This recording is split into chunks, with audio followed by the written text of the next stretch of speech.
After the tears came rage. So much rage, it is undescribable. Ultimately, in these ceremonies, it's not necessarily what my ego wanted, but what was best for my healing that was going to trigger a deeper healing that I didn't even know that I was aware of that I needed.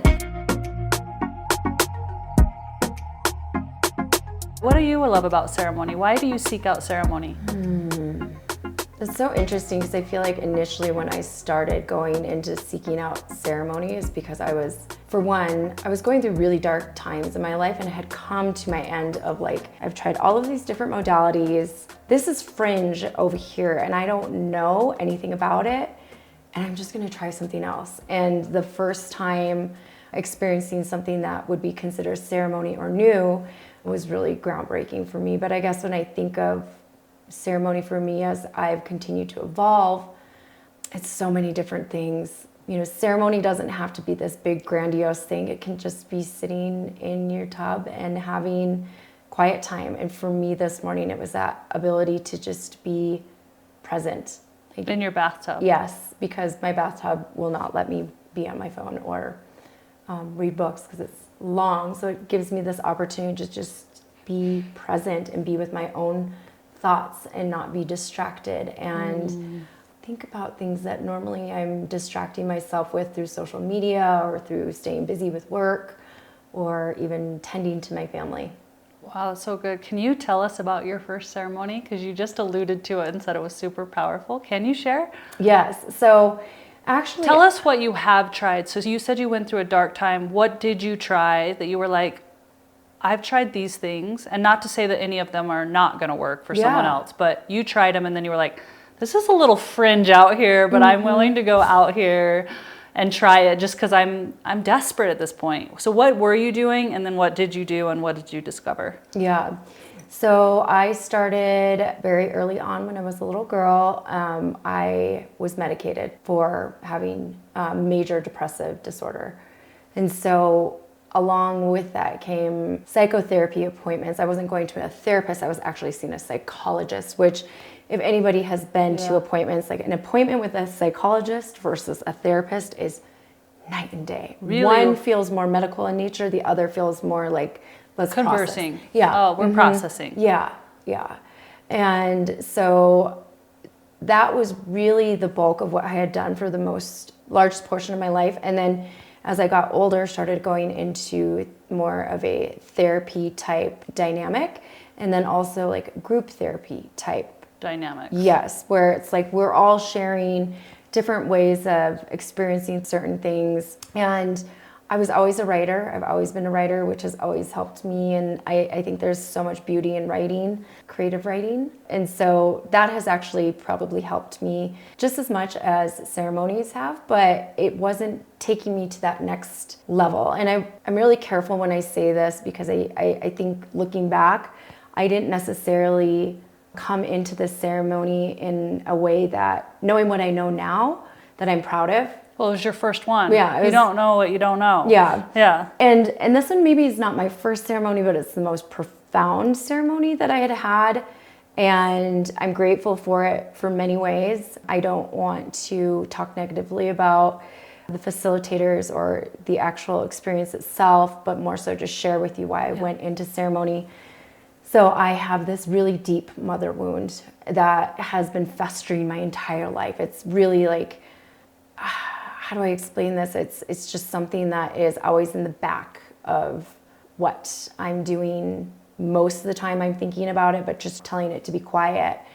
I decided that I needed to go into ceremony to meet my biological mother and have a conversation with her. Because you never got to meet her. You never got to know who she was, really. I mean, I would say that I did get to meet her and I did get to know who she was, but not from a conscious space of who I am as an adult. Right. Like, and I also feel like I do know her, but not like... Like, I meant, like, you've never met her in person. You didn't get a lot of information on her. That's what I mean. Like, people that are like you, that are like, I've never got to meet my mom. I can relate to you. I never got to even know a lot about her. Like, what was her favorite color? Yes. Like, who was her lover? What was her family like? You don't know those things. And there's a lot of people that can relate to that. So Yeah. You never got to meet her that way, but now I know you're going to get into your Yeah. ceremony. Yeah. So I went in with the intention of wanting to meet my biological mother. And the interesting thing is, before going in, I kept envisioning this like white room, this all white room, and I was wearing this white dress. She was wearing this white dress, and we were standing apart from one another, and we just like flow like To each other. Yes, Like you see on the movie. We're like Yeah. and we have this moment of embrace, and it's just like so healing, and I feel fulfilled, and we cry and we talk things through, and that's what I kept seeing. I was like, I think that's what's going to happen. Before you went into the ceremony, Yes, I you're was like, like, this is my intention of what's going to happen. Yeah. I was like, this is definitely what's going to happen. I can feel it. And I think that was probably me like grasping onto something that I wanted. But ultimately in these ceremonies, it's not necessarily what my ego wanted, but what was best for my healing that was going to trigger a deeper healing that I didn't even know that I was aware of that I needed.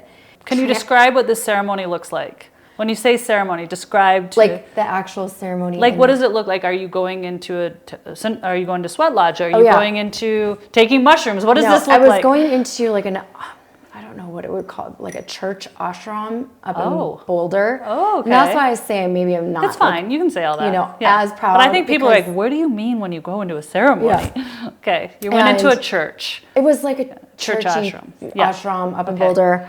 And they were serving plant medicine, ayahuasca. And that's why I say, when knowing what I know now, I wouldn't have ever done it that way. I would have actually done it in a different way, but it all transpired the way it needed to. And so I go into this beginning of the ceremony in terms of, when I say that, I mean my ceremony, right? Not the ceremony that's happening for the greater group of the people, but my intention, which was to meet my biological mom and have some healing time with her and see her face to face. I am transported to this beach. It's this like white sand beach. I mean, I can see it in my mind's eye, and I wish I could just like beam it to you, but it's like in a horseshoe. There's this white sand beach, and then there's these buildings, these like high rises in the background.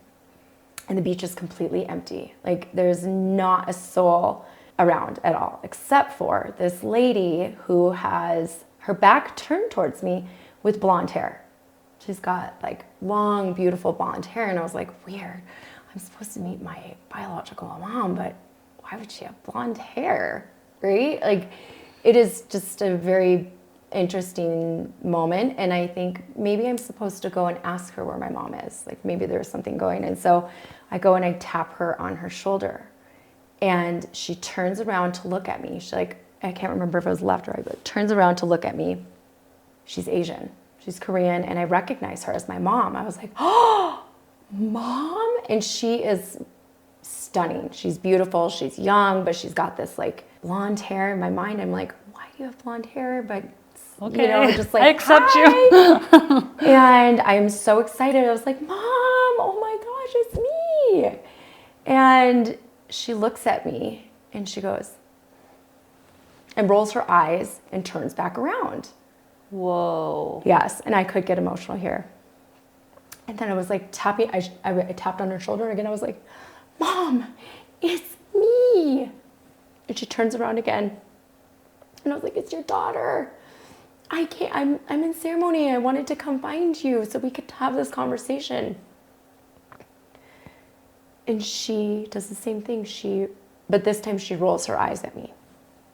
And she's like, so cold, like literally. Like the worst expression possible. Yes, and like just a dagger going in, like, you're not worthy, I don't like you, why are you bothering me? I'm so much, like what I felt from her in that moment was like, I can't be bothered. I'm, fixated on looking young and cute and being as Western as I can, and go away. And so the third time I tapped her on the shoulder and I was like, Mom, please don't do this to me, like begging for her to accept me. I was like, I came all this way to see you, to heal. Don't we want to do this together? Please don't do this to me again. Keyword, again.